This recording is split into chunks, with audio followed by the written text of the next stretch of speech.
Estamos de volta. Neste momento, dando sequência à programação da festa, a EFLIPO abre espaço para a literatura popular na arte de João Cabral de Melo Neto, com palestra da escritora Selma Vasconcelos. Selma Vasconcelos é escritora premiada que integra os quadros da Academia de Letras e Artes do Nordeste. Vamos à palestra. Bom dia, boa tarde, boa noite, assistentes do canal Arte Agora. Estamos aqui no âmbito da EFLIPO, né? Uma realização da Câmara Brasileira de Desenvolvimento Cultural. E eu tenho aqui a presença da nossa querida Selma Vasconcelos, que nos trará uma apresentação, uma palestra sobre Morte e Vida Severina no Cordel. Selma, muito bem-vinda. Aproveite o seu tempo e nos faça mais conhecedores ainda da obra de João Cabral de Melo Neto, qual você é especialista. Fique à vontade, querida. Muito obrigada. Boa noite, bom dia, boa tarde a todos, né, que nos estão ouvindo e vendo.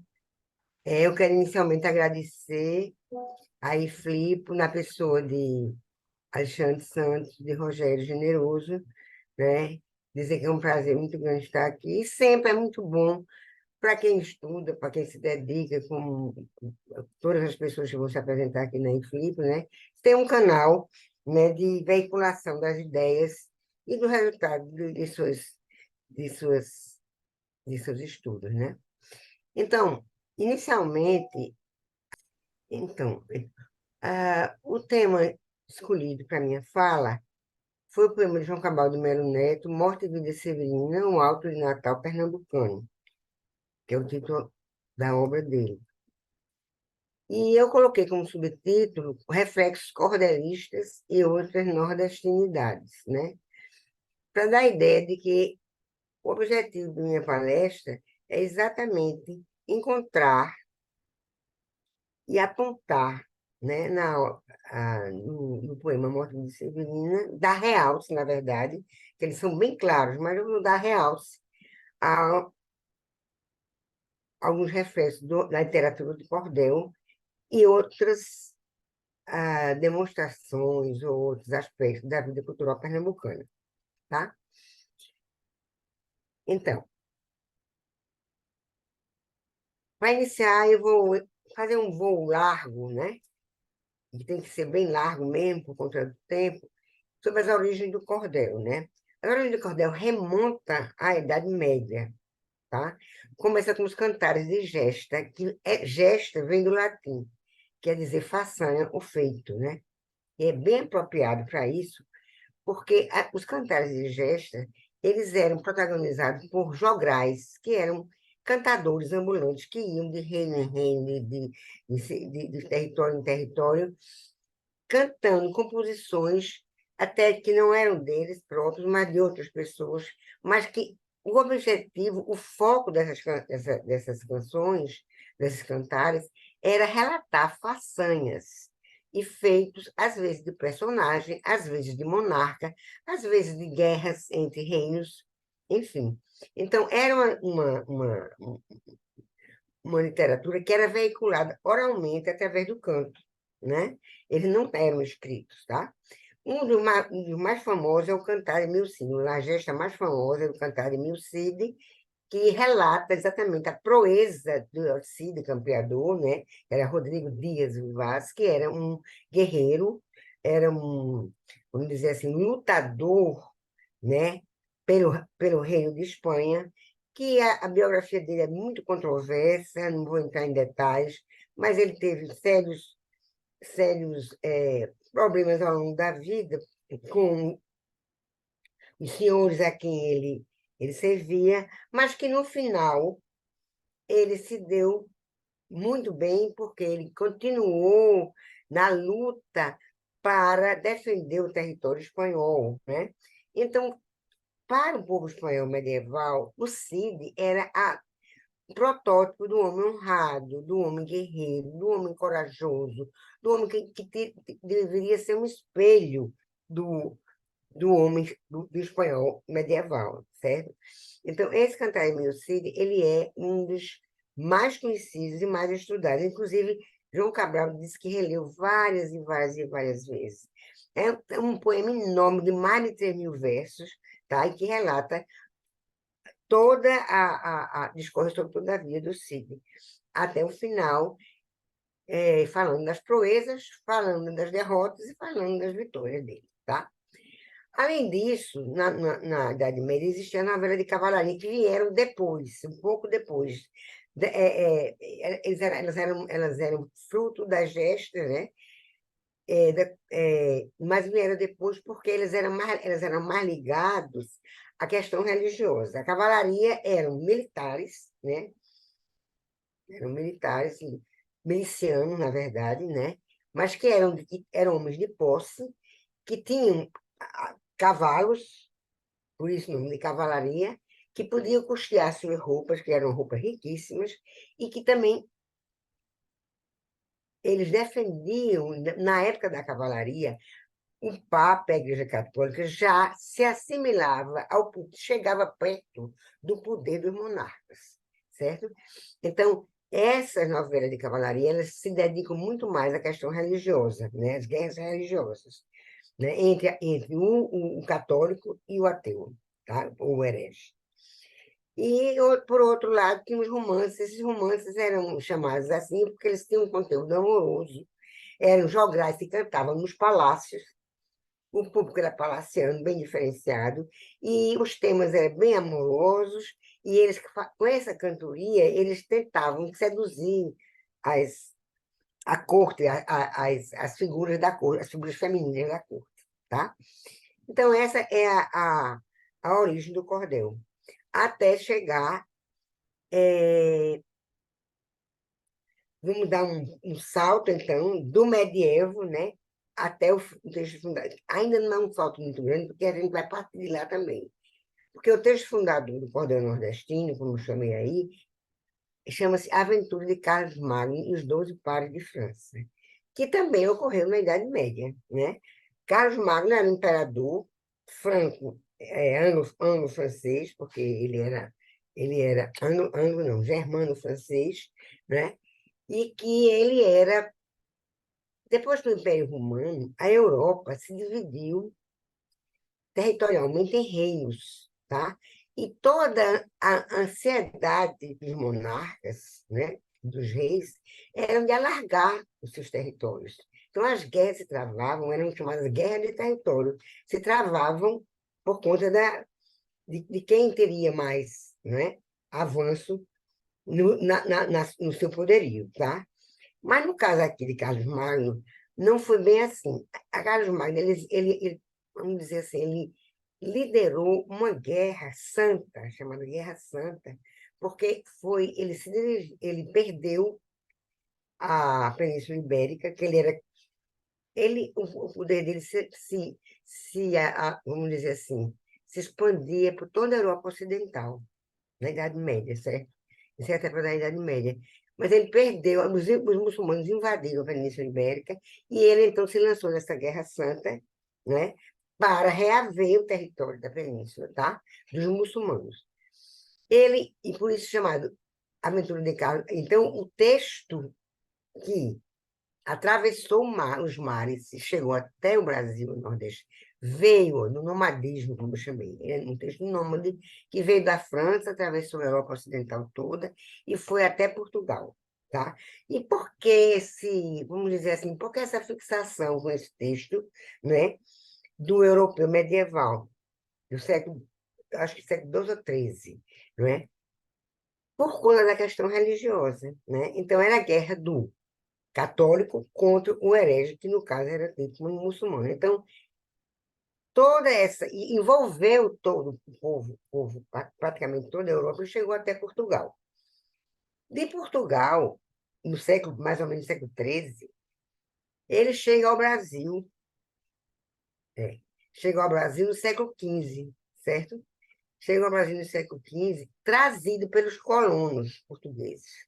Só que esses colonos portugueses que chegaram aqui eram pessoas simples, pessoas iletradas, que viviam, na verdade, a cosmovisão deles era uma cosmovisão medieval e muito mística, tá?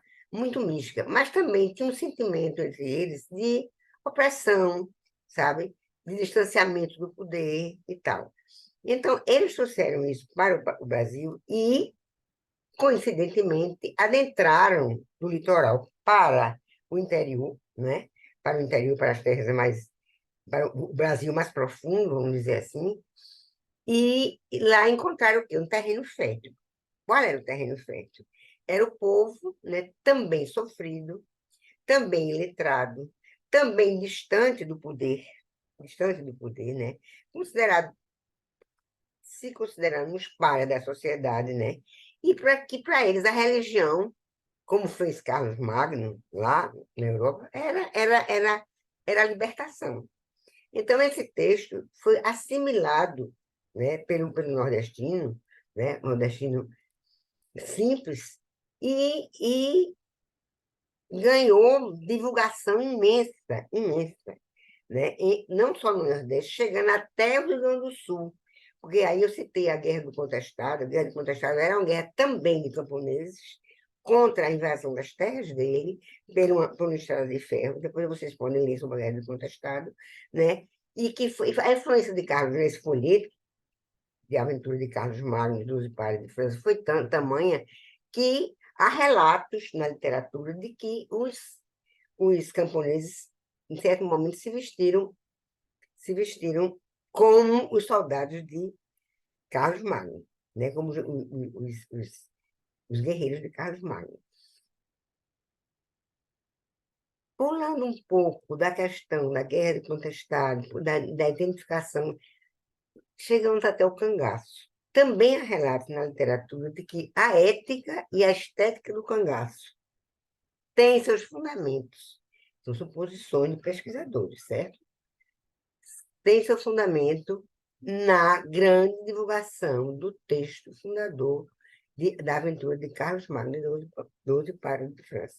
Lembre que a estética do cangaço ela é bem, como eu diria, vistosa, né? Ela é militaresca, né?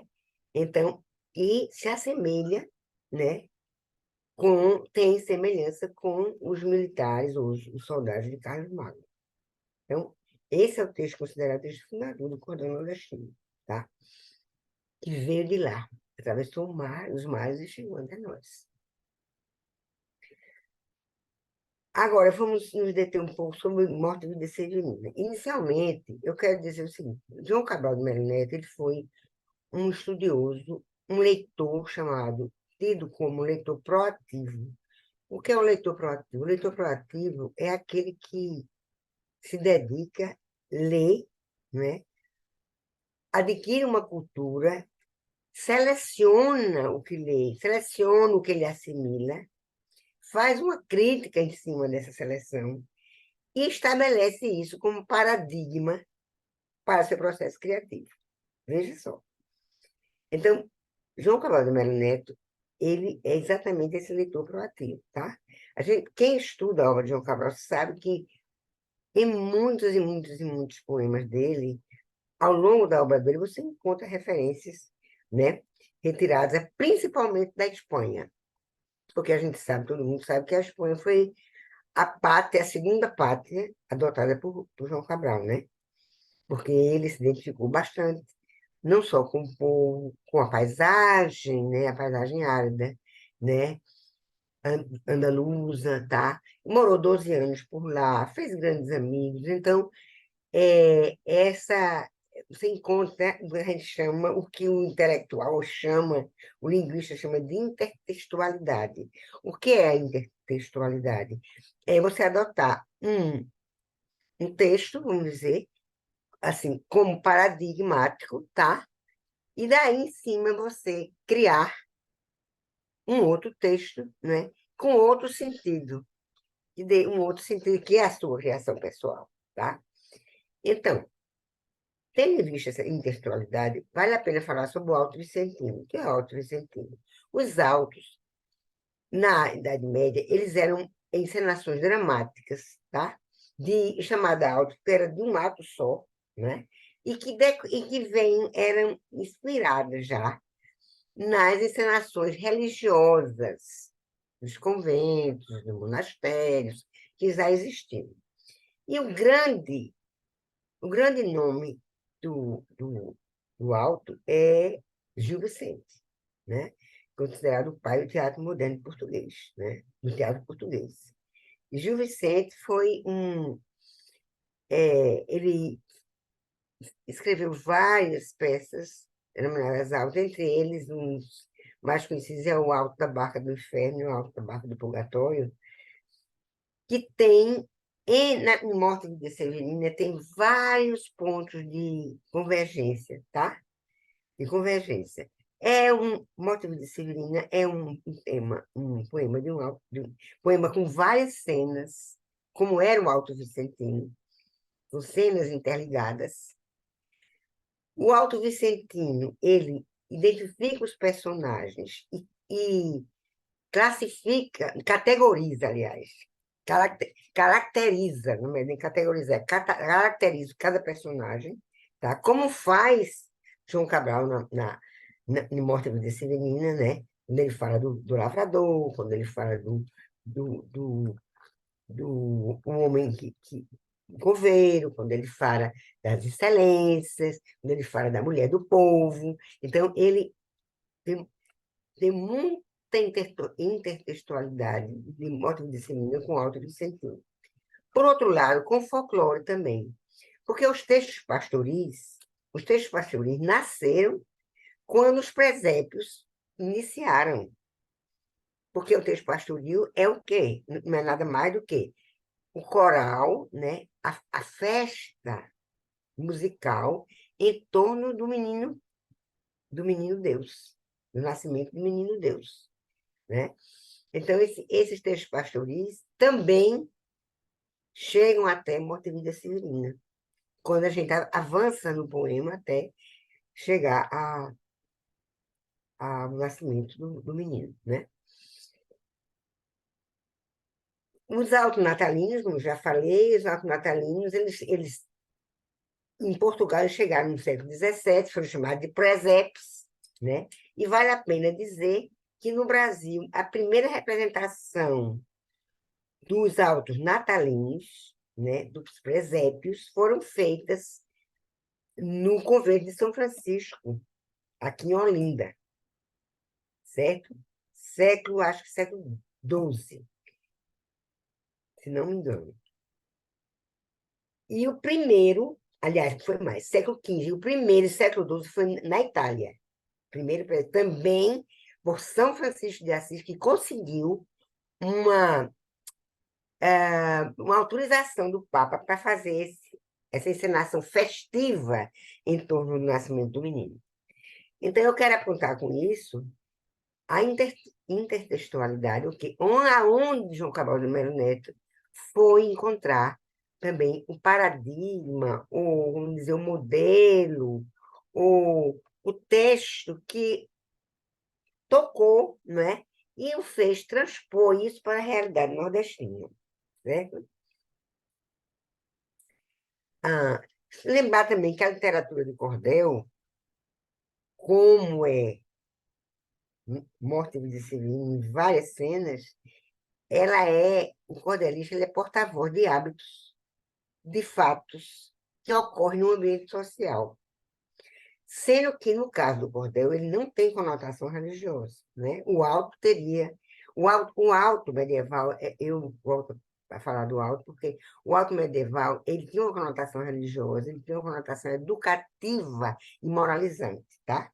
A literatura do cordel, ela não tem ela tem ela não tem esse traço. O traço, o cordelista é um porta-voz, né,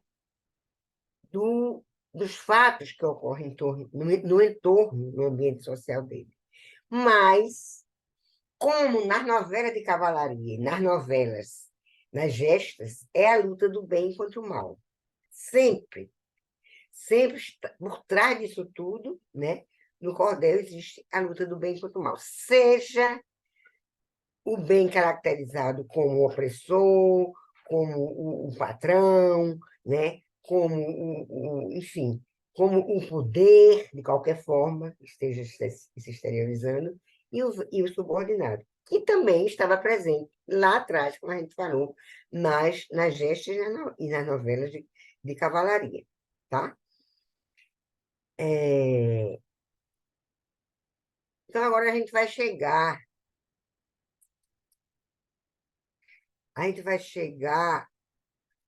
à morte de Vida Severina, tá?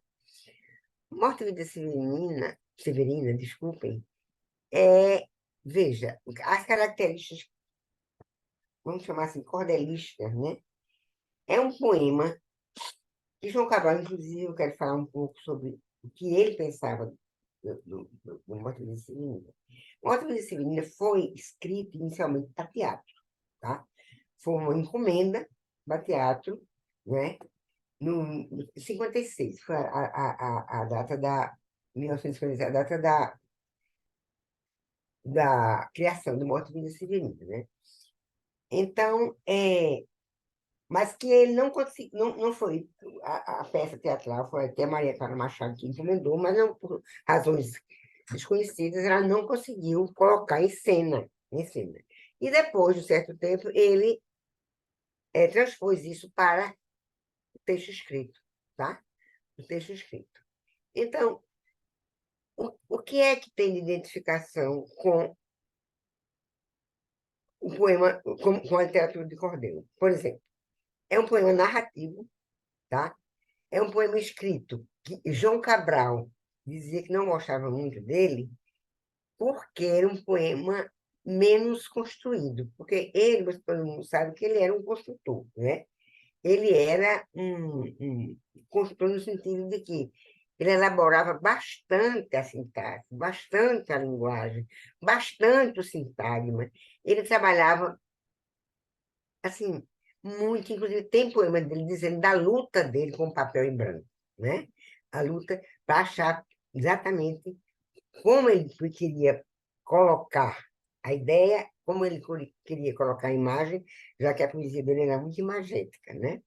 Então, ele dizia que não gostava muito do poema, porque o poema foi feito sob encomenda, talvez sob uma certa pressão de tempo. Ele não disse isso, mas eu estou imaginando, né? Certa pressão de tempo. E não foi um poema muito, muito elaborado. Foi um poema, mas que ele tinha a consciência perfeita de como se tratava de um poema para ser veiculado para a grande coletividade, como é um teatro, né?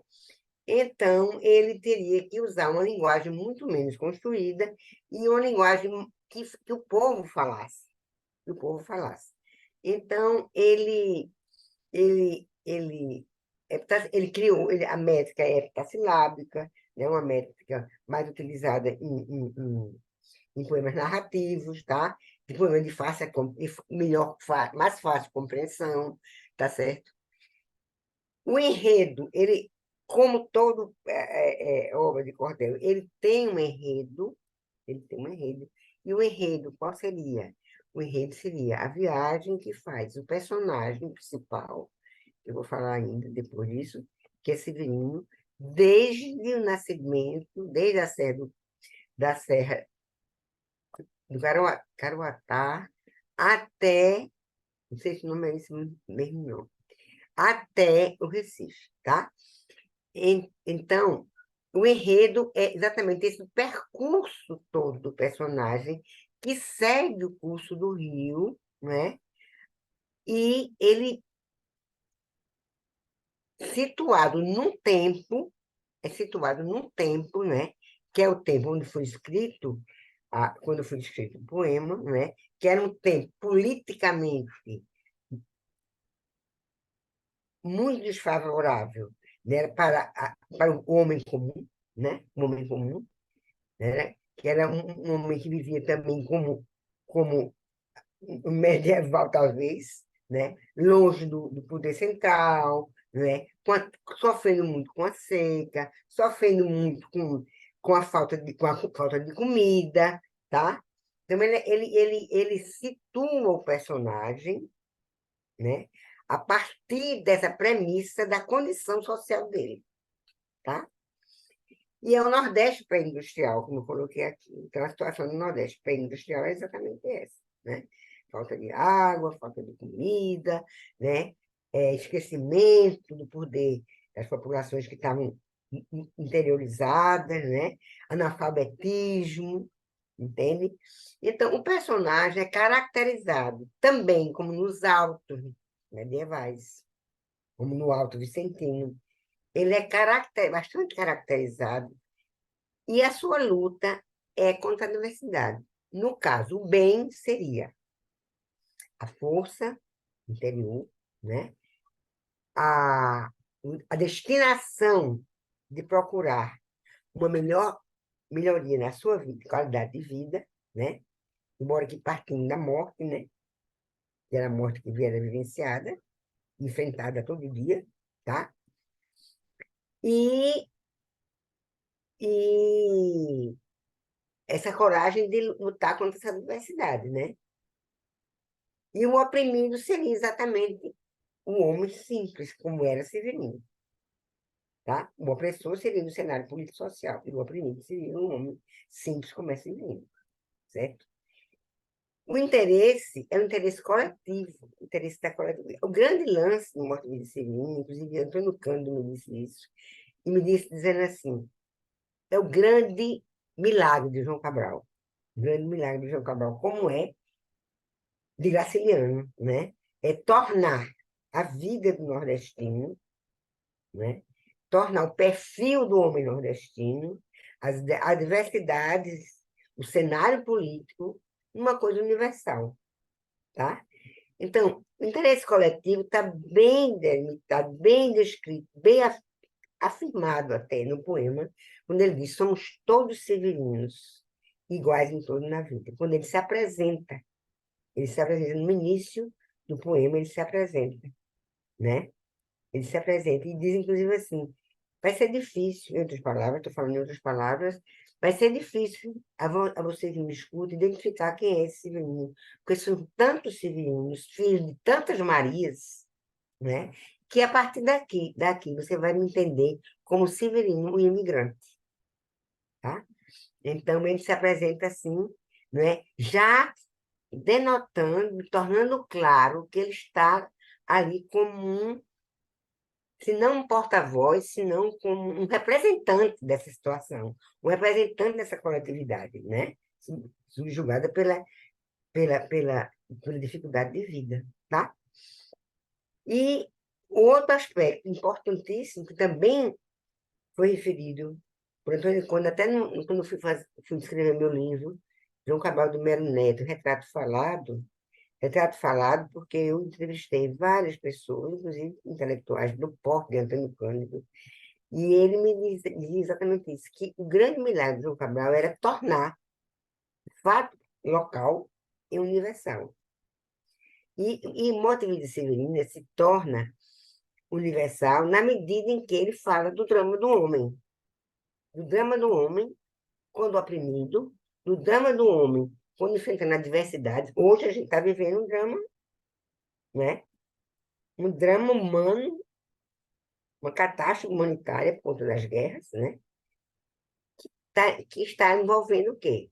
Saúde, alimentação, né? Poder acima de tudo, entendeu? A diversidade de todo tipo, né? Então, a universalidade de Morte de Severino é exatamente essa.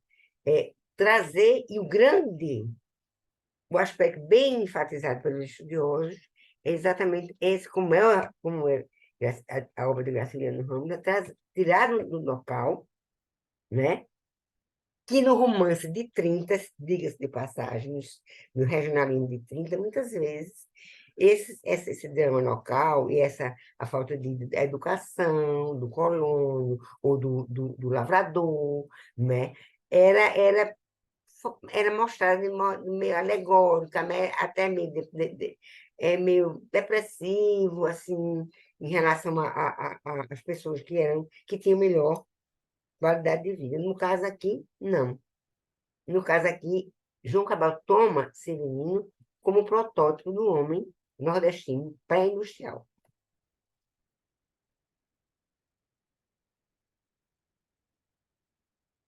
Então, para mostrar ainda mais a, a, a intertextualidade, ou seja, aonde Cabral foi buscar, né, muitas das cenas, né, que ele traz em Morte e Vida, eu encontrei isso na literatura. Por exemplo, entre o verso cabralino, de Morte e Vida, onde ele fala da chegada, ele anuncia a chegada do filho, né? Já é no final do poema, na verdade. E as loas do pastoril. As loas são os cantares do pastoril. Veja bem, compadre José compadre, em Morte e Vida, né? Em Morte e Vida. Compadre José compadre, que na relva estás deitado. Conversais e não sabeis que vosso filho é chegado. Que vosso filho é chegado. E na loas do pastoril tem pastores e belas pastoras, que na relva estás deitadas. Descansais e não sabeis que a luz do céu é chegada. A luz do céu é o quê? O menino Deus que desce do céu para a manjedoura, tá? No caso, veja como ele tira do pastoril, né? E faz uma intertextualidade para colocar no poema, Morte e Vida, tá? É, Então, agora, nós vamos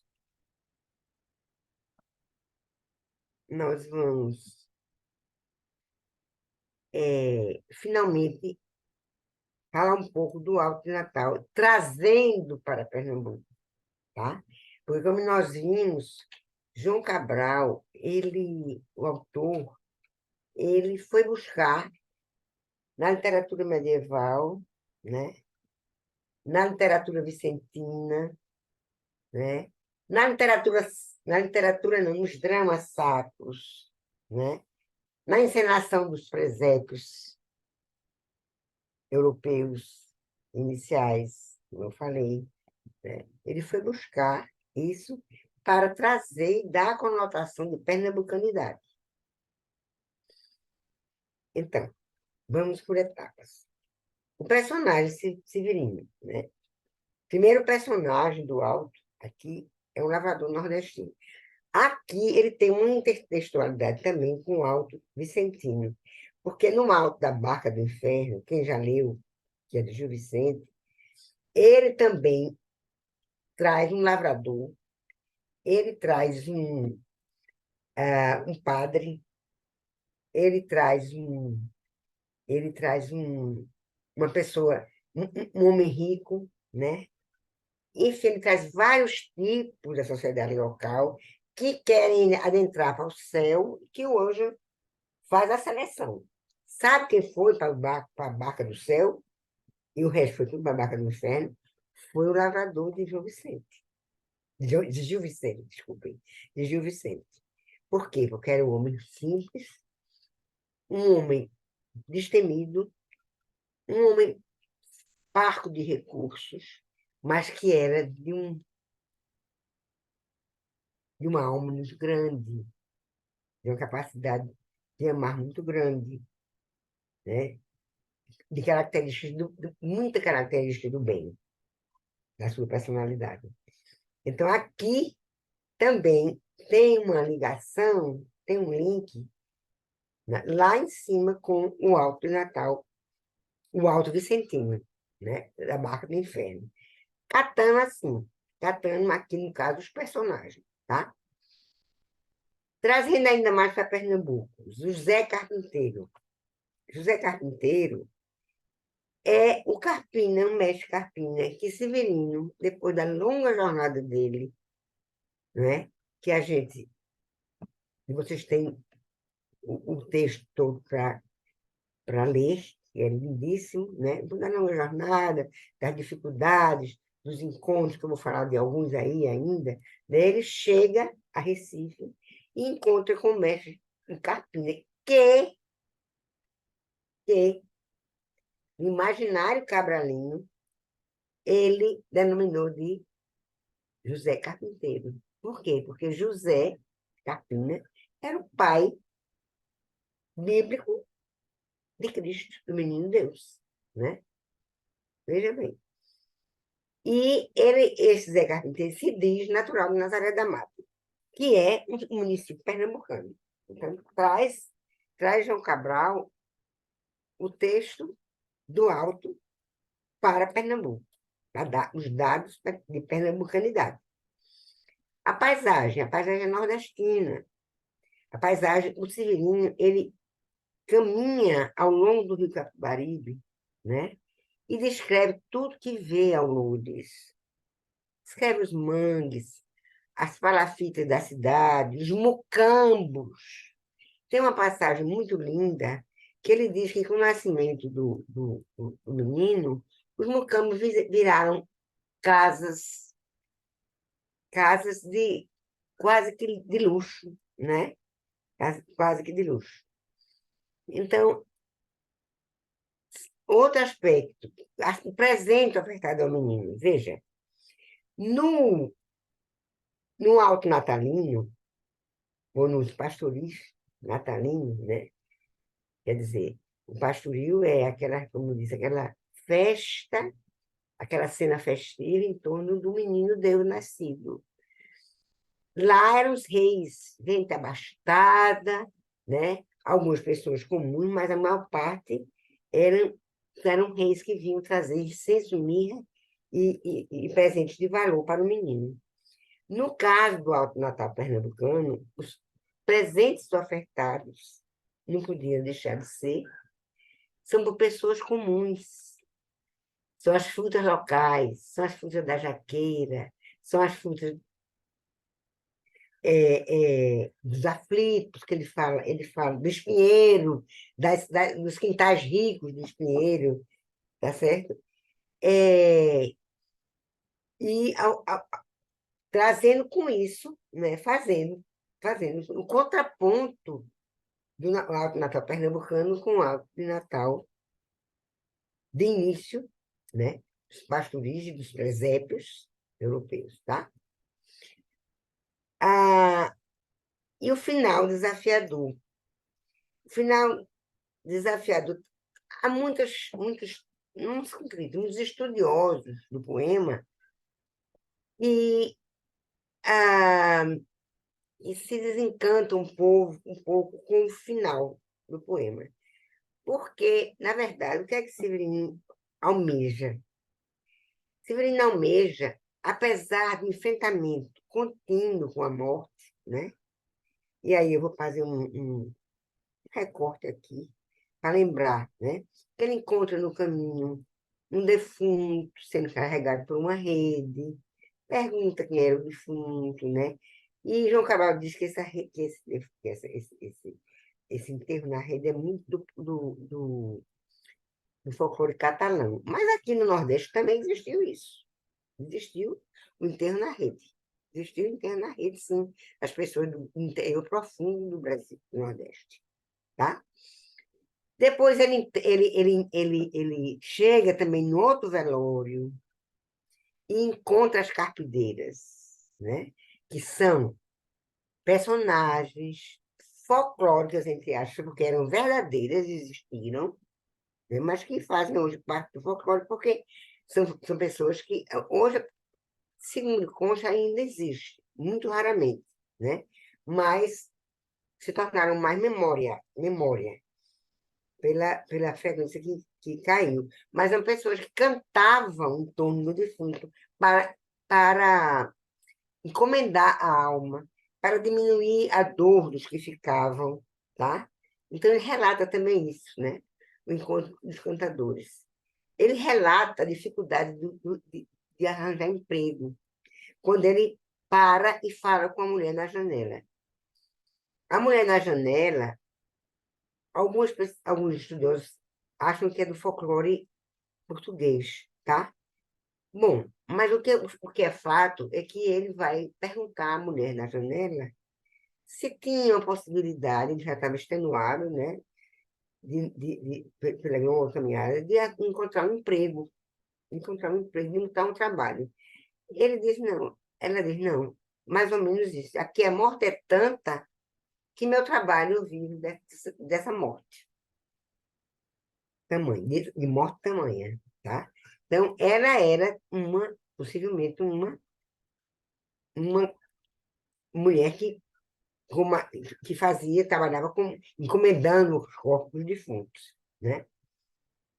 Quer dizer, todo esse percurso de Severino ao longo da sua trajetória em busca da vida melhor é um desafio entre a morte e a vida que ele procurava. Agora, o que acontece? Acontece que quando chega no final, né, ele viu a conversa dos coveiros também, houve a conversa dos coveiros, né, dizendo exatamente do quanto trabalhavam, do quanto a morte era endêmica, né, no Nordeste brasileiro, né, e ele começou a se desencantar e achar que aquela procura foi vã, a procura de uma vida melhor foi vã. Tanto que ele pensou em saltar da ponte da vida. E isso é dito no poema, né? Ele pensou em desistir da vida. E foi persuadido, né, por carpinteiro de não fazer isso. Quando ele está nessa conversa com o carpinteiro, ocorre um milagre. Milagre entre aspas. Isso é uma colocação minha, né? Ocorre um milagre. Que é o quê? Ele está conversando com o mestre Carpina e vê uma mulher lá de dentro e diz assim, mestre Carpina, você está na relva deitado e não está sabendo que seu filho é chegado, né? Então, ocorre a explosão da vida, apesar desse desencanto de Severino, né? Ele é surpreendido pelo nascimento do menino e pela festa que se faz em torno desse nascimento, pela alegria que esse nascimento traz, né? Então, apesar de alguns acharem que o final do poema é um final melancólico, mas, na verdade, acho que não é. Acho que não é. Acho que é uma louvação à vida, porque é assim que o poema termina.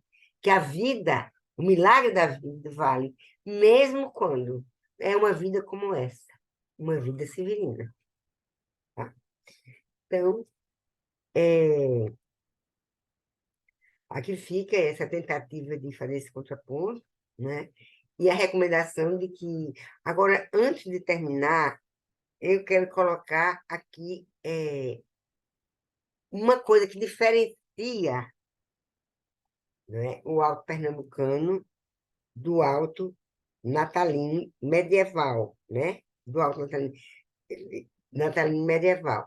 Que no natalino medieval era um conteúdo muito religioso. A vida era representada, a alegria era representada pela vinda do Redentor. O menino Deus era um Redentor que ia salvar a humanidade das suas mazelas, dos seus sofrimentos e tal. No caso aqui, não é assim. No caso, é aqui, nascimento, a ausência de transcendência, que eu coloquei, tinha esquecido de falar. É o nascimento do Redentor versus, que é o alto natalino medieval, versus a vida humana, mesmo civilina. Quer dizer, João Cabral não se ligou à questão católica, né, religiosa, mas celebrou a vida pelo fato dela ser uma vida explodida, mesmo em condições adversas, a vida severina. Enfim, feito essas breves considerações, né, sobre um poema que é um poema, como eu diria, que marcou muito a obra de João Cabral de Melo Neto, marcou por conta da divulgação, não é, do acesso, embora que ele reclamasse que o acesso tinha sido muito mais para as pessoas letradas do que as pessoas pouco letradas, como ele queria, né? Mas depois ele foi chegando nas escolas, ainda hoje precisa... E aqui vem um recado para as escolas, os professores, para colocarem os estudantes, os jovens, em contato com a obra de João Cabral. Ele é um compositor, ele é um poeta que tem uma certa elegância no construir, uma certa até dificuldade, entre aspas, por conta do trato com a linguagem, mas ele tem muita coisa, como é o caso de Morte e Vida Severina, né? Como é o caso dos traços biográficos dele, né? Como é a Escola das Facas, por exemplo, que é muito de biografia, que pode ser apresentada com muita facilidade aos alunos e estudantes. Então, eu quero agradecer, finalmente, a audiência, a escuta de todos, e me colocar sempre à disposição, agradecer a Inflipo, né? E dizer o meu até logo, ou até breve. Parabenizando a acadêmica Selma Vasconcelos pela magnífica palestra, vamos a uma rápida pausa na transmissão. A programação da EFLIPA retornará em instantes.